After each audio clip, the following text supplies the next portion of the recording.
E nós voltamos para a sabatina com o candidato Capitão Lídio, candidato a deputado estadual. Você acompanha essa sabatina pela TV Bem, canal 10 da NET, também pela difusora AM 1030 e no gcn.net.br.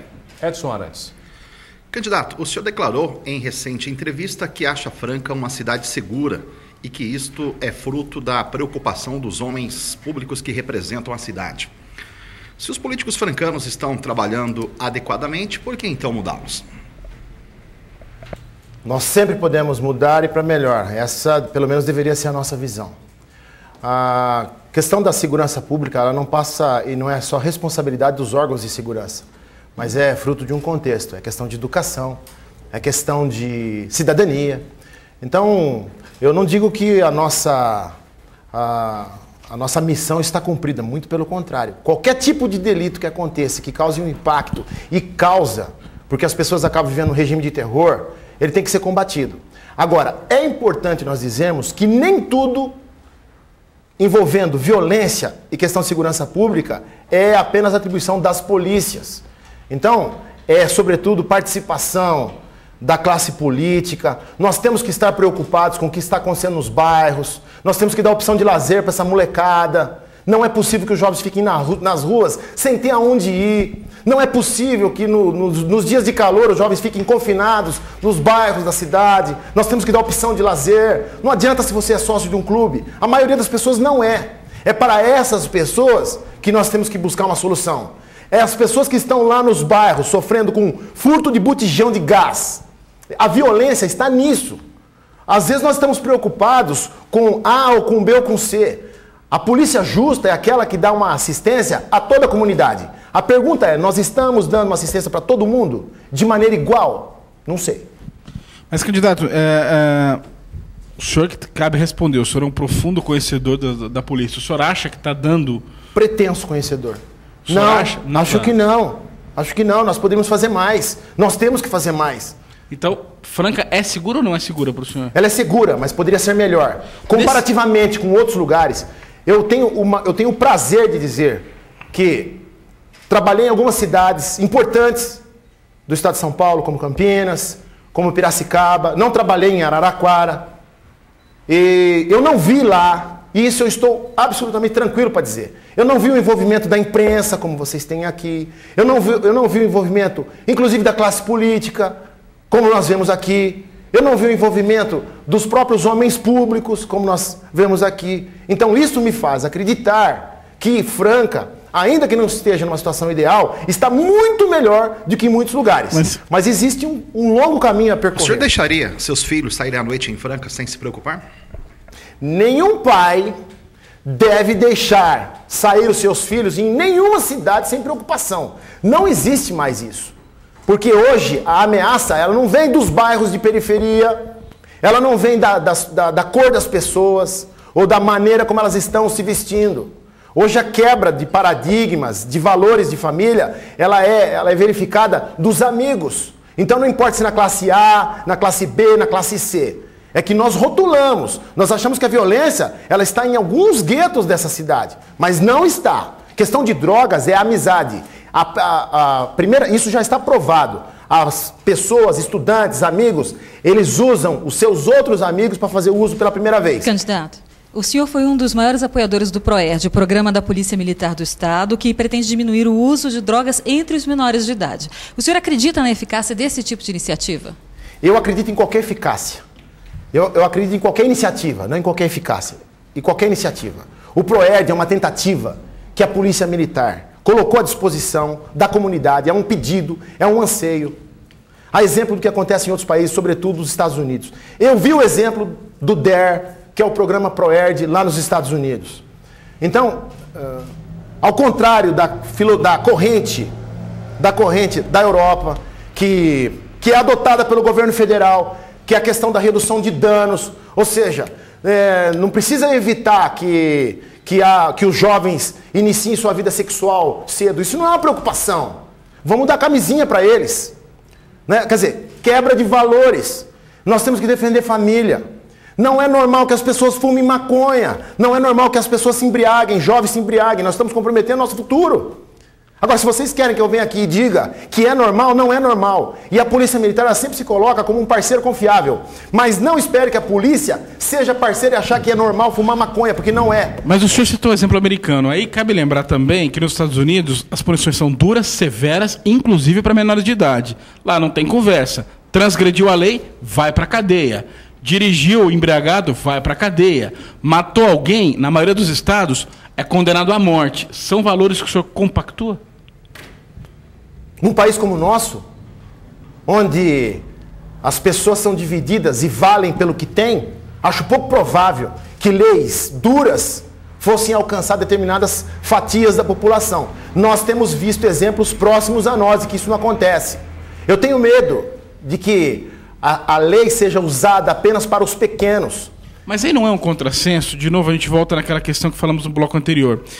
A gente vira um grande animador de torcida, quer dizer, a gente deseja que as coisas todas vá bem, mas a gente não quer punir, né? Nos Estados Unidos, por exemplo, se disser para alguém que um menor não pode ser punido, de 16 ou 17 anos, vão rir do senhor. É o que acontece no Brasil. O sujeito que mata 10 pessoas e tem 17 anos, aos 18 sairá da cadeia. Não é um contrassenso? Contrassenso é colocar um jovem dentro de uma cadeia sem saber o perfil psicológico dele. E eu estou dizendo, porque eu passei por essa experiência. Quando eu era integrante da Rota, eu passei pela Fundação FEBEM, a antiga FEBEM, e lá eu verifiquei o estado em que os jovens eram colocados.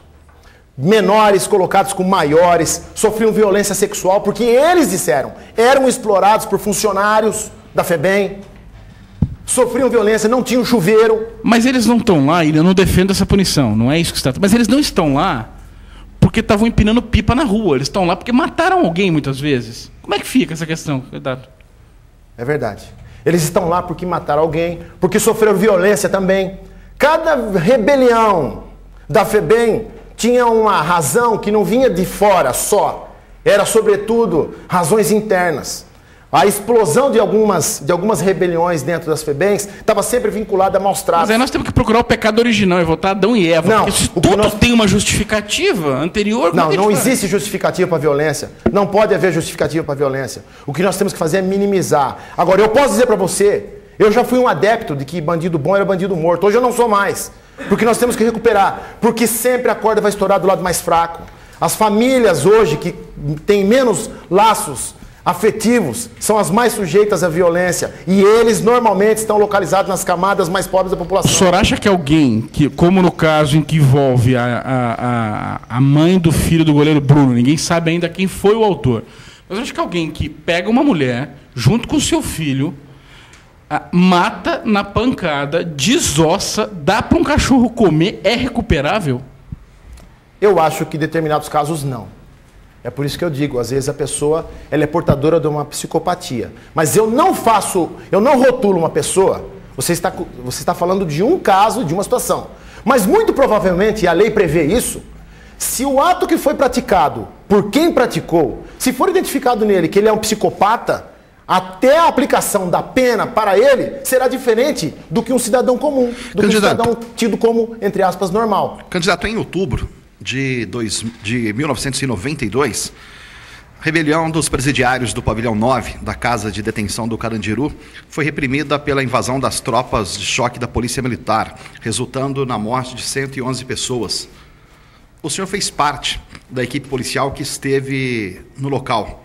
Como o senhor avalia a atitude policial naquela ocasião? É difícil ser engenheiro de obra pronta. O momento exigia uma ação rápida e enérgica da Polícia Militar. E ela se colocou mais uma vez defendendo a população de São Paulo e do Estado. O que aconteceu é que houve uma rebelião logo nas primeiras horas do dia. E quando a tropa de choque da Polícia Militar foi acionada, já haviam sido mortos vários detentos. Inclusive, o sangue de alguns detentos infectados com vírus HIV o sangue já havia sido usado para a confecção de zarabatanas. Foi cortado o sistema de energia do complexo. Foram tampados os esgotos e abertos todos os tipos de registro de água. Esse foi o cenário que a Polícia Militar enfrentou lá. É difícil nós fazermos uma avaliação se a ação foi correta ou não.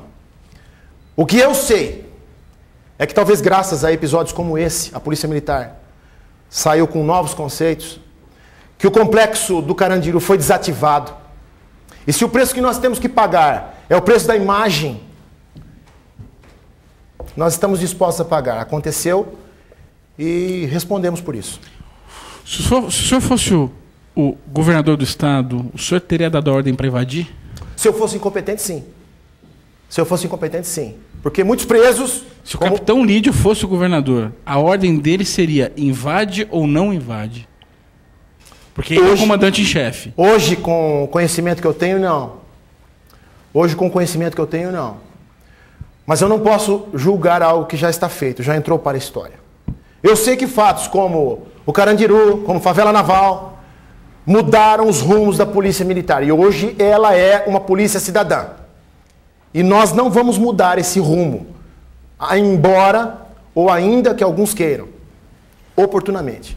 Candidato, o senhor foi um dos comandantes da Polícia Militar em Franca. Por que ainda é tão difícil conseguir dados ou entrevistas relacionadas à PM? 1 minuto para a resposta, candidato. A Polícia Militar tem que ser transparente. Se isso não está acontecendo, nós temos que corrigir. Os dados têm que estar à disposição das pessoas, a comunidade tem que saber. E a utilização desses dados tem que ser responsável. Então, nós não podemos partir da premissa que os dados não serão usados de maneira correta e não fornecermos os dados. Nós temos que fornecer. Eu sou a favor da divulgação de todo tipo de dados que estejam à nossa disposição. Todos os tipos de dados. Sejam bons, sejam ruins. Obrigado, candidato. Chegamos ao fim do terceiro bloco da sabatina com o capitão Lídio, do PSC. Daqui a pouco, após o intervalo, o quarto e último bloco, em que nós iremos ter questões gerais e considerações finais. Não saia daí.